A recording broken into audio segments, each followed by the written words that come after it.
Baik, selamat pagi anak-anak kami yang terkasih. Semoga kita semua dalam keadaan sehat. Pada kesempatan ini kita akan melanjutkan pembelajaran kita, yaitu bab 1 mengenai manusia citra Allah yang unik. Itulah yang akan kita pelajari pada kesempatan ini. Namun sebelum itu, Bapak menekankan satu hal, bahwa selama kita berada di bintang timur ini, kita akan selalu memulai aktivitas kita dengan berdoa, diawali dengan membuat atau menandai diri dengan tanda salib. Bapak ajarkan cara membuat tanda salib yang benar, bisa kamu perhatikan, yaitu dalam nama Bapa kita tunjuk di dahi, kemudian dan Putra kita tunjuk di dada kita atau bisa di perut, dan Roh Kudus yaitu menyilangkan dari bahu kiri ke bahu kanan. Begitulah cara membuat tanda salib yang benar. Tanpa terkecuali, baik kita yang beragama lain, entah itu Protestan, Islam, dan lain-lainnya, selama pembelajaran di SMP Bintang Timur, kita diwajibkan menandai diri kita dengan tanda salib setiap kali kita berdoa. Itu pembelajaran yang mesti kamu ingat. Nah, secara singkat penjelasan tanda salib, ketika kita menunjuk di dahi ini, apa yang mau dikatakan? Bahwa kita percaya akan Allah Bapa. Allah Bapa itu pencipta. Kemudian ketika kita menunjuk dada atau perut, kita mempercayai bahwa Yesus Kristus itu adalah penebus dosa manusia. Kemudian ketika kita menunjukkan bahu mengarahkan ke kanan, itu mengatakan bahwa kita mengakui bahwa Roh Kudus, Roh Allah sendiri yang menyertai kita sampai saat ini dan selama-lamanya. Itu secara singkat penjelasan tanda salib. Nah, untuk itu marilah kita mulai pembelajaran kita. Bapak harap kita semua hening sebentar. Kita tutup mata, pejamkan mata. Kita tandai diri kita dengan tanda kemenangan Kristus. Dalam nama Bapa dan Putra dan Roh Kudus. Amin. Allah Bapa di surga, terima kasih atas kesempatan berharga yang Kau berikan kepada kami. Meskipun kami tidak bisa langsung bertatap muka dengan anak didik kami pada kesempatan pembelajaran ini, tapi kami yakin rahmat-Mu senantiasa mempertemukan kami, memberikan kami kekuatan agar kami mampu melewati masa pandemi COVID-19 ini. Bapa yang Maha Baik, sebentar lagi kami akan memulai pembelajaran kami tentang siapa diri kami. Kiranya turunkan Roh Kudus-Mu, bantu kami agar kami mampu mengenal, mengerti, hingga mampu nanti menunjukkannya, dan kami mampu menjadi anak yang berguna, berbakti kepadamu, berbakti kepada keluarga, berbakti kepada negara kami. Inilah doa kami ya Tuhan yang kami sampaikan dengan pengantaran Kristus Tuhan kami. Amin. Karena Bapa dan Putra dan Roh Kudus. Amin. Baik, kita lihat pembelajaran kita. Kita masuk ke bab 1, manusia citra Allah yang unik. Pernahkah kamu bertanya, siapakah manusia itu? Oke. Siapakah dirimu? Untuk apa kamu ada? Begitu. Pernah kamu menanyakan seperti itu? Nah, kita lihat satu persatu siapa manusia itu.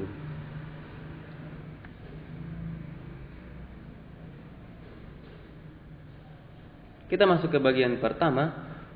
Manusia itu dikatakan citra Allah yang unik. Citra Allah yang unik. Citra mungkin sudah sering kalian dengar. Oke. Tapi bukan citra yang dipakai ke tangan, mengoles supaya kulitnya lembut. Oke, bukan itu.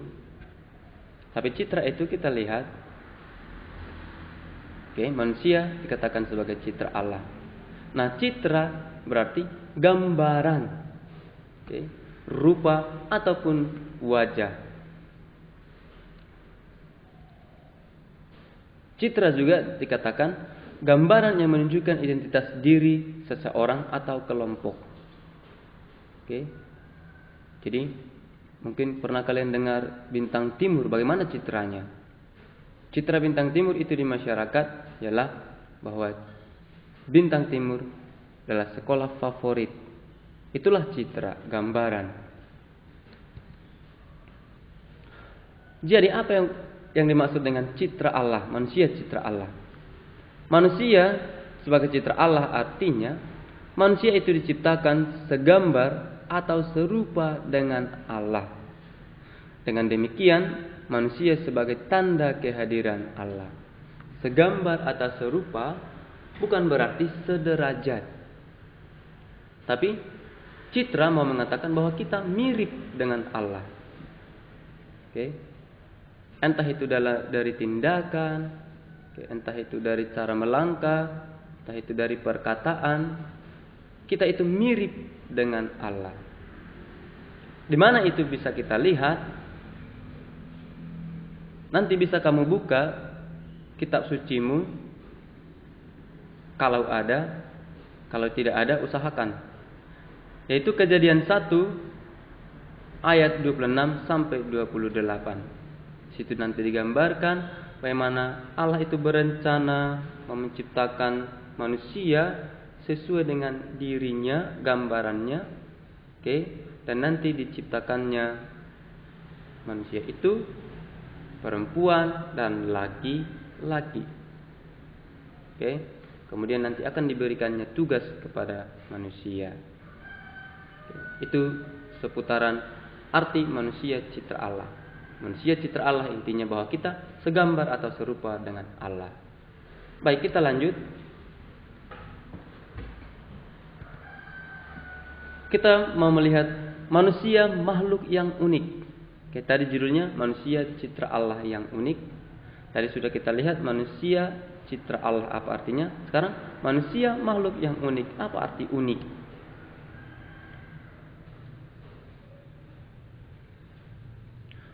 Unik adalah tidak tergantikan, istimewa, satu, tiada duanya, ataupun lain dari yang lain. Unik, tak tergantikan, istimewa, satu, tiada duanya, ataupun lain dari yang lain. Manusia yang satu tak bisa menggantikan posisi yang lain. Misalnya, si A mau bertukar tempat dengan keluarga si B, tidak akan pernah bisa. Misalnya, saya atau Bapak ingin menggantikan posisi si Jessica, si Marmata di rumahnya, nggak bisa. Karena apa? Karena jelas-jelas saya atau Bapak sudah berbeda dengan dia. Bapak laki-laki, si Jessica perempuan, dan wajahnya pun, dan cara bicaranya pun, potongan wajahnya pun sudah pasti sangat berbeda. Jadi tak bisa menggantikan yang lain. Itulah manusia, satu dia. Bahkan yang kembar pun, tahu kembar kan? Mirip dia, mirip semua, tapi pasti ada satu hal yang membedakan. Itu artinya manusia yang satu tak bisa menggantikan posisi manusia yang lain. Kemudian kita melihat apa arti arti manusia makhluk yang unik. Manusia makhluk yang unik berarti manusia yang satu berbeda dengan manusia yang lain sehingga tidak tergantikan. Itulah dia. Nah, dari mana saja kita bisa melihat keunikan diri manusia itu? Yang pertama, dari segi fisik. Fisik berarti hal-hal yang terlihat, badan. Bisa dari warna kulit. Di antara kita ada yang memiliki warna kulit yang sawo matang, yang putih, yang gelap, yang belang-belang, macam-macam warna kulit. Nah, dari rambut. Oke.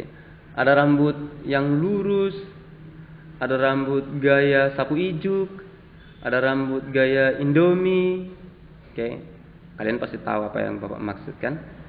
Nah, kemudian dari muka atau wajah. Ada yang wajahnya lembut, ada yang wajahnya segi 5, ada yang wajahnya segi 3, ada yang wajahnya ya seperti Bapak lah, hancur-hancur dikit, dan lain sebagainya. Kemudian dari hal non fisik. Oke, non fisik berarti hal yang tidak terlihat dalam diri kita tetapi ada. Apa itu? Kepribadian kita. Kepribadian itu menyangkut sifat kita. Ada yang gampang menangis, oke. Ada yang gampang tertawa, ada yang gampang cemberut, ada yang gampang cerewet, ada yang gampang mengejek orang, ada yang tidak bisa diejek, dan lain sebagainya. Oke. Jadi semua kita memiliki kekhasan masing-masing. Dari segi suara, ada yang suaranya ngomong aja udah fals, bernapas aja udah fals, seperti Bapak. Ada yang suaranya bagus banget, bernyanyi cantik. Oke. Kemudian pola pikir. Setiap kita memiliki pola pikir yang berbeda. Ada yang pola pikirnya misalnya makanan. Ada yang pola pikirnya main game, happy. Ada yang pola pikirnya bekerja. Ada pola pikirnya pendidikan, macam-macam. Dan kita itu memiliki keunikan tersendiri. Nah, itulah mengenai keunikan.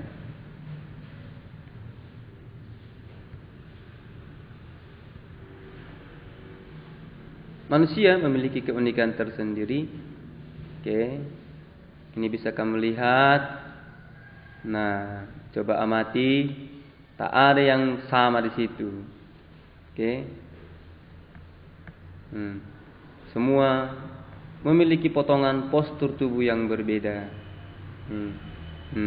Cara melihatnya, cara duduknya, cara nengoknya. Oke, ini. Tapi dari semua gambar ini hanya satu paling ganteng, yaitu yang ini. Ya kan? Baik, kita lanjut.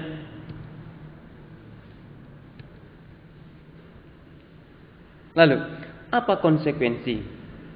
Apa akibat ketika Allah menciptakan kita sebagai citranya? Apa akibatnya untuk kita? Oke. Kita lihat yang pertama, kata citra hanya dikenakan pada manusia, tidak pada ciptaan yang lain. Jadi nanti, kambing itu citra Allah, gak boleh. Oke. Ayamku itu citra Allah, tidak bisa. Kucingku itu citra Allah. Sehebat apapun ayam, kucing, kambingmu, itu tak bisa kamu katakan sebagai citra. Itu melawan kitab suci. Hanya manusia yang bisa dikatakan citra Allah. Kemudian yang kedua, karena manusia itu citra Allah, maka manusia adalah ciptaan yang bermartabat luhur. Kedudukannya, keberhargaannya, manusia lebih berharga dari makhluk yang lain. Kenapa? Ya karena tadi manusia itu unik, tak ada yang bisa menggantikannya. Oke. Misalnya Bapak mau kamu gantikan dengan kucing di keluarga Bapak, orang tua Bapak pasti tidak akan terima. Oke. Bapak mau kamu gantikan dengan ayam di keluarga Bapak, gak akan bisa. Karena apa? Martabat Bapak itu luhur, martabat kita itu luhur. Maka sayangilah dirimu. Oke. Jangan rusak dirimu. Kamu itu sangat berharga. Bahkan lebih berharga dari gadgetmu itu. Bahkan lebih berharga dari televisimu. Bahkan lebih berharga dari rumahmu yang sekarang, mobilmu. Kamu itu tidak bisa dibeli. Martabatmu itu luhur. Berbeda dengan ciptaan yang lain. Itu yang kedua konsekuensinya. Lalu yang terakhir, karena kita itu secitra dengan Allah, maka kita memiliki ikatan kesatuan dengan Allah. Dengan demikian, hendaknya setiap orang sebagai tanda kehadiran Allah terhadap sesama maupun ciptaan yang lainnya. Oke. Tidak pernah Allah mengejek-ejek yang lain. Tidak pernah Allah mengatakan hal-hal yang buruk dengan manusia. Maka hendaknya kita juga seperti itu. Allah itu selalu mencintai semua makhluk. Maka kita juga harus mencintai. Oke. Kemudian memiliki ikatan kesatuan. Hanya kita yang sadar bahwa kita memiliki Allah.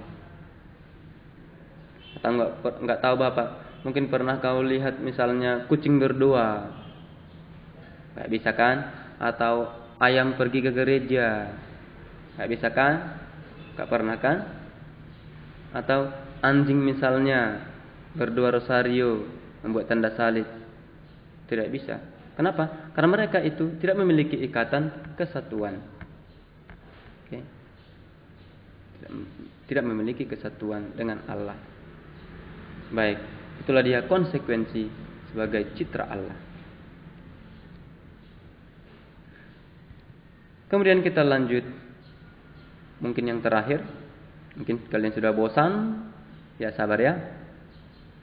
Nah, bagian keempat, apa kelebihan manusia dari ciptaan lain? Oke.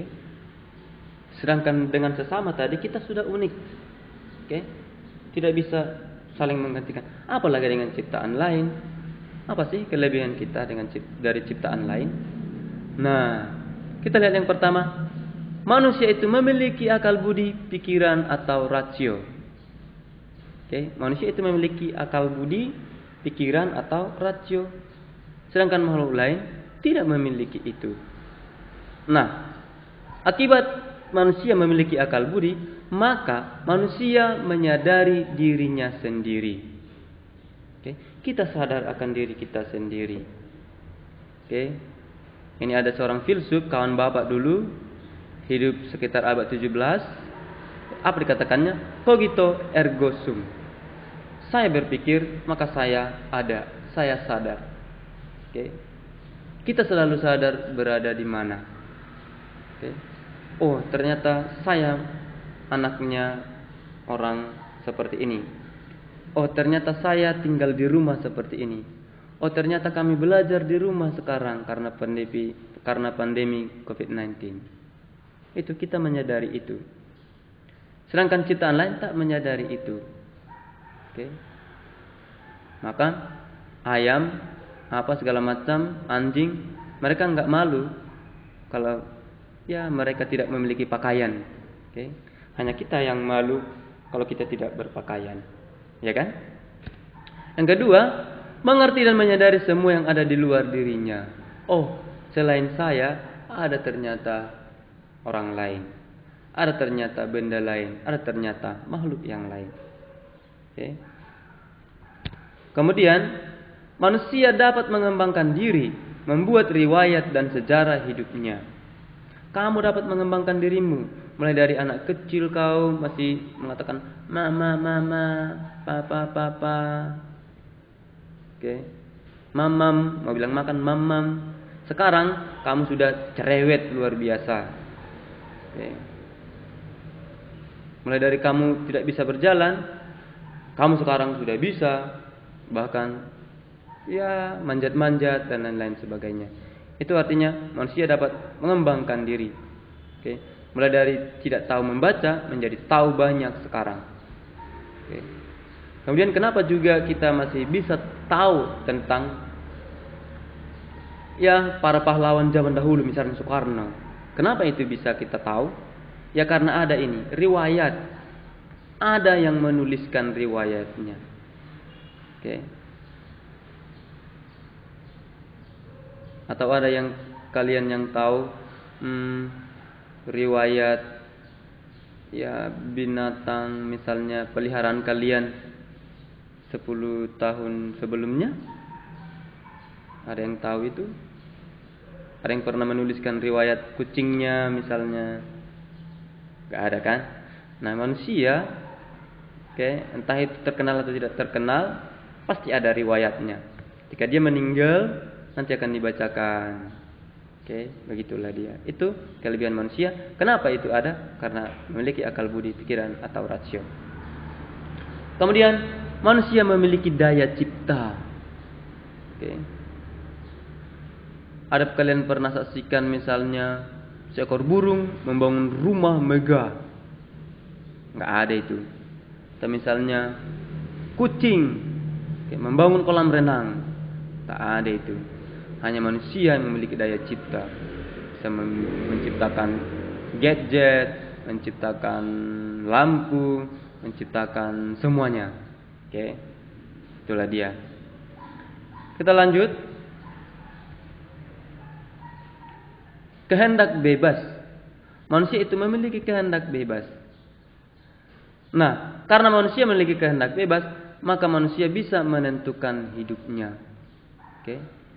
Mau hidup yang baik, mau hidup yang ugal-ugalan, manusia itu bisa menentukan dirinya sendiri. Berbeda dengan meja yang ada di rumahmu. Oke. Meja itu harus kau pindahkan, dia baru pindah. Gak bisa dia menentukan hidupnya. Oke. Tempat tidurmu harus kau sendiri yang menggerakkan, baru bisa dia bergerak. Atau ada yang pernah mendengar sebuah pohon pergi ke kolam renang, berenang sampai semalam-malaman. Ada yang pernah dengar itu? Atau sebuah meja pergi ke bulan? Enggak pernah itu. Kenapa? Mereka tak ada punya kehendak bebas. Kemudian, karena manusia memiliki kehendak bebas, manusia dapat melakukan suatu tindakan yang bermoral. Hanya manusia yang tahu mana yang baik, mana yang buruk. Dan manusia selalu mampu melakukan tindakan yang baik. Manusia sebagai citra Allah harus terarah ke sana. Kalau kita tidak bisa melakukan tindakan-tindakan yang baik, kita lebih condong melakukan tindakan yang buruk, berarti kita itu tidak memiliki kehendak bebas. Dan ketika itu kamu lakukan, ketika kamu berbuat salah misalnya, kau akan merasa tidak bebas. Misalnya kau mencuri uang mama, pasti kau tidak akan bebas. Kapan mama tahu ya? Nanti kalau tahu mama, pasti aku dihukum, tidak dibolehin tinggal di rumah 1 minggu misalnya. Begitu kan? Kemudian yang ketiga, manusia dapat mempertanggungjawabkan tindakannya. Ketika kau memecahkan gelas, kamu dapat mempertanggungjawabkannya. Kalau ditanya, kenapa kau pecahkan gelas? Gak sengaja, mak, tadi saya mengantuk. Oke. Coba misalnya kalau kucing memecahkan gelas, bisa kamu tanya sama kucing? Enggak, kucingnya pasti langsung lari, kabur. Oke, karena apa? Dia tidak memiliki kehendak bebas. Yang ketiga, hati nurani atau konsiensia. Karena manusia memiliki hati nurani, maka manusia mampu membedakan yang baik atau yang buruk, benar atau salah. Oke. Baik atau buruk, benar atau salah. Sebuah tindakan yang baik pasti menghasilkan hasil yang baik. Sebuah tindakan yang benar pasti akan menghasilkan hasil yang baik. Oke. Kemudian, karena manusia memiliki hati nurani, maka manusia menjadi rekan kerja Allah bagi ciptaan yang lain. Ya, bisa kita simpulkan kenapa itu bisa terjadi. Kita rekan kerja Allah melanjutkan merawat bumi. Nanti dalam Kejadian 1 akan kita lihat apa tugas kita. Nah, kenapa kita menjadi rekan kerja Allah? Karena kita tadi tahu mana yang baik, tahu mana yang buruk, tahu yang benar, tahu yang salah. Maka kepada kitalah diberikan Allah tugas untuk melanjutkan karya penciptaan Allah. Kita menjadi co-creator Dei. Oke, co-creator Dei. Co itu bersama, kreator menciptakan, Dei itu artinya Allah atau Tuhan. Maka kita rekan kerja bersama dengan Allah. Maka tugas kita menjaga bumi kita, merawat bumi kita, supaya tidak terjadi COVID-19.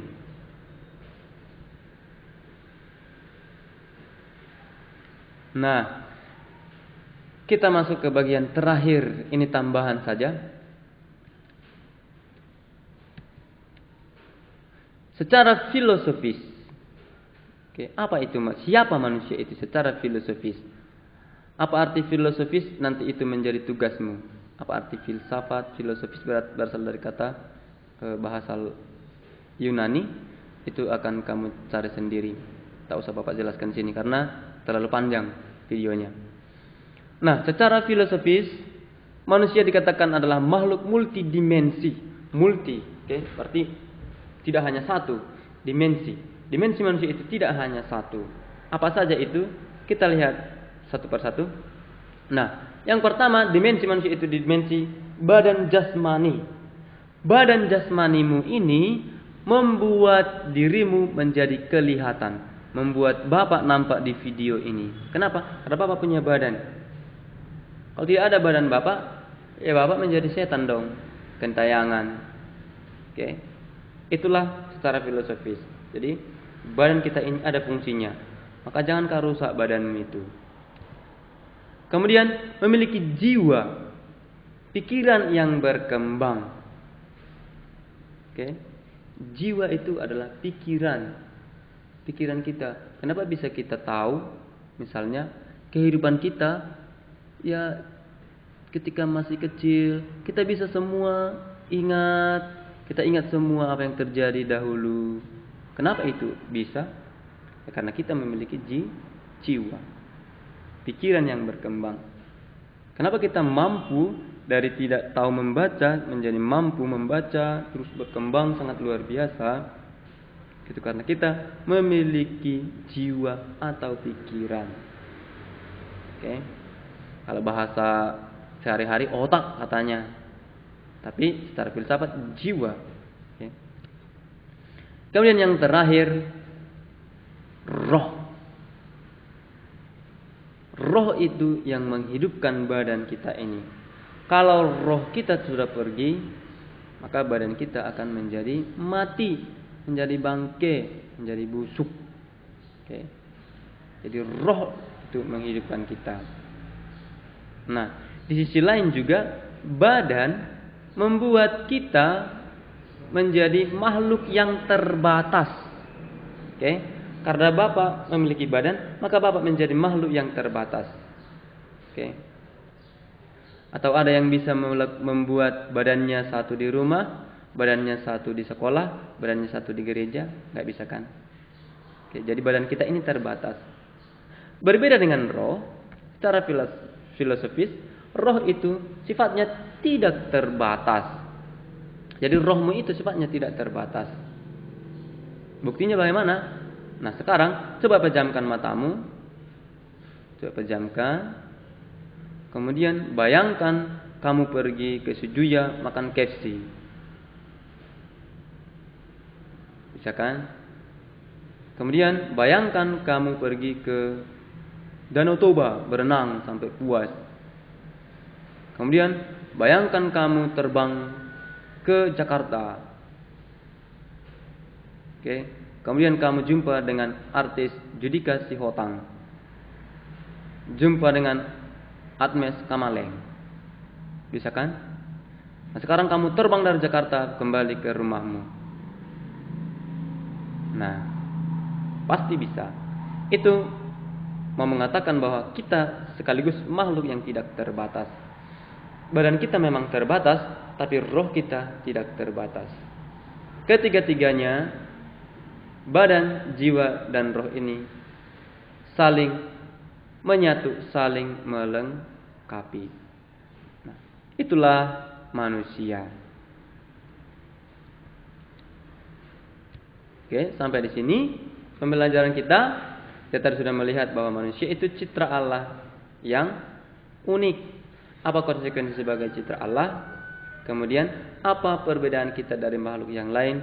Dan bagaimana manusia secara filosofis atau filsafat? Berasal dari bahasa Yunani, nanti kamu cari sendiri apa artinya. Baik, anak-anak yang terkasih, ya mudah-mudahan tidak bosan mendengar Bapak, atau kalau bosan pun kamu sambil tertidur tidak apa-apa. Oke, Bapak harap nanti kamu pelajari kembali, kemudian kamu catat di buku catatanmu yang biru. Oke, kamu catatlah bahan kita ini di buku catatanmu yang biru. Baik anak-anak yang terkasih, sampai di sini mari kita tutup dengan doa. Dalam nama Bapa dan Putra dan Roh Kudus. Amin. Terima kasih ya Tuhan atas kesempatan berharga ini yang Kau berikan kepada kami, sehingga kami dapat menyelesaikan pelajaran kami, yaitu mengenai siapa diri kami. Bahwa ternyata kami adalah gambaran-Mu, kami adalah serupa dengan-Mu.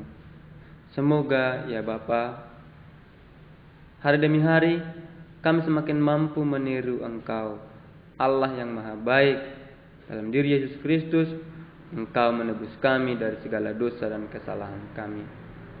Bapa di surga, pada kesempatan ini khususnya kami berdoa bagi orang tua, sanak saudara kami dimanapun mereka berada. Lindungilah mereka senantiasa, jauhkan mereka dari mara bahaya, khususnya dari pandemi yang sekarang kami hadapi, pandemi COVID-19. Semoga juga ya Tuhan, kami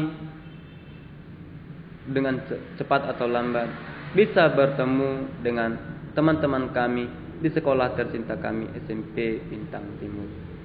Ya, doa yang kami sampaikan kepadamu dengan pengantaran Kristus Tuhan kami. Amin. Dalam nama Bapa dan Putra dan Roh Kudus. Amin. Baik anak-anak yang terkasih, sampai jumpa di pertemuan berikutnya. Shalom.